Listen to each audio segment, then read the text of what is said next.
Pre-calculus unit Q, lesson 2, more radicals and rational exponents. So in this lesson we want to simplify more complicated radical and rational expressions.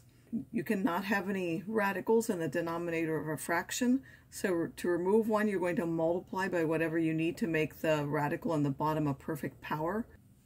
So you have the fifth root of 3 to the fourth. Well, you note that 4 is 2 squared, and therefore you need one more 2 to complete a perfect power. So I'm going to multiply by the cube root of 2 on the top and the bottom. The bottom will give me the cube root of 2 to the cube, which just gives me 2. 3 square roots of 7. 7 can't be split up at all, so I'm just going to multiply the top and the bottom by the square root of 7, which will give me this. I have the fourth root of x to the ninth on the bottom. 9 is bigger than 4, so I want to put as many as I need to get a multiple of 4. I need 3 more to get a multiple of 4, which will give me x to the 12th underneath.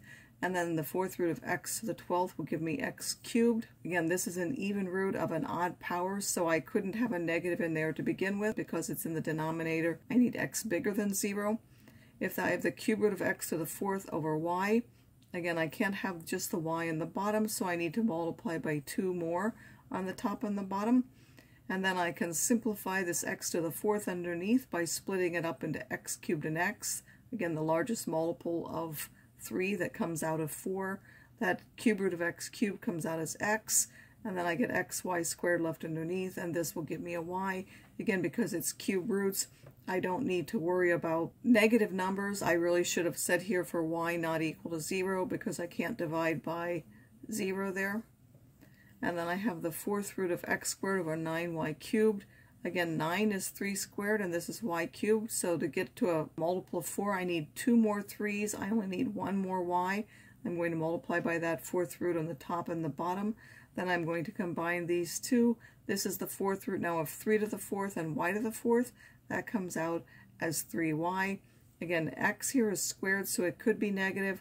The y could not be negative, so the y had to be bigger than 0. Again, bigger than 0 because it's in the denominator. It can't be equal to 0. Radical expressions should have like radicals combined. Like radicals mean you have the same terms underneath the radical sign. First, you're going to remove the perfect powers to determine that.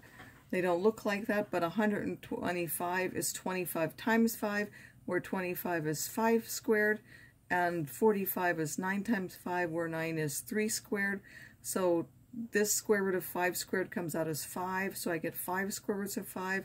This 3 squared comes out as 3, and then I have the square root of 5, and now these are like radicals. 5 minus 3 is 2, so I have 2 square roots of 5. I can do the same with any radical, so a cube root of 54, again 27 is 3 cubed times 2, and 8 is 2 cubed times 2. Again, I want cubes because I'm taking the cube root. So the cube root of 3 cubed, that will come out as a 3, and the 2 will stand underneath. Here this cube root of 2 cubed will come out as a 2, and the 2 will stand underneath, and now I have 3 plus 2 is 5.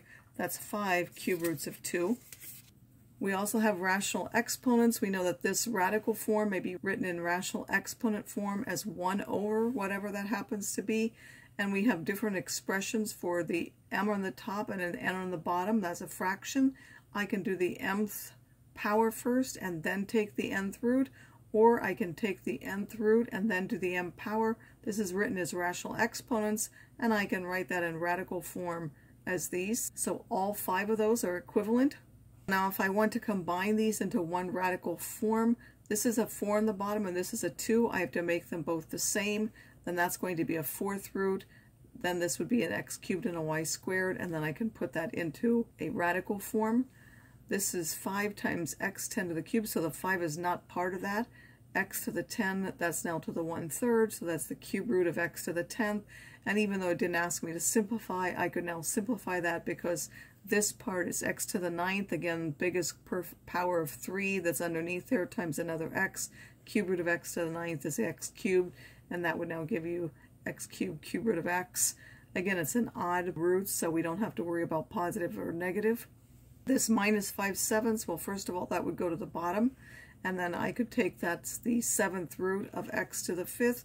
Since I can't leave this on the bottom, I would now need to multiply by what on the top and the bottom? The 7th root of x squared on the top and the bottom, in order to get a multiple of 7. 5 and 2 is 7.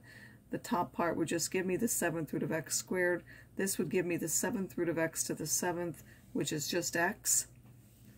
If I want to go from radical to exponent form, I now need to change any radical to an exponent 1/3, and then I use the exponent rules. These are multiplied, so I add the exponents. 2 plus 1/3 is the same as 7/3. This is the 4th root of that, and now we know that if a power of a power, we multiply those. 3 times a 4th is 3/4. If we want to simplify exponential expressions, we do the same things like we did for integer numbers. We simply take, and this is a power of a power, so we multiply these two. 2 times a 4th is a half. 3 times a 4th is 3/4. Here these are divided, so we divide the numbers. We get 3/6 reduces to 1/2, and then we would take 3/4 and 5/2. 5/2 is bigger, so if you take 5/2 minus 3/4, that will give you 7/4, and since there were more, it would end up with more in the denominator.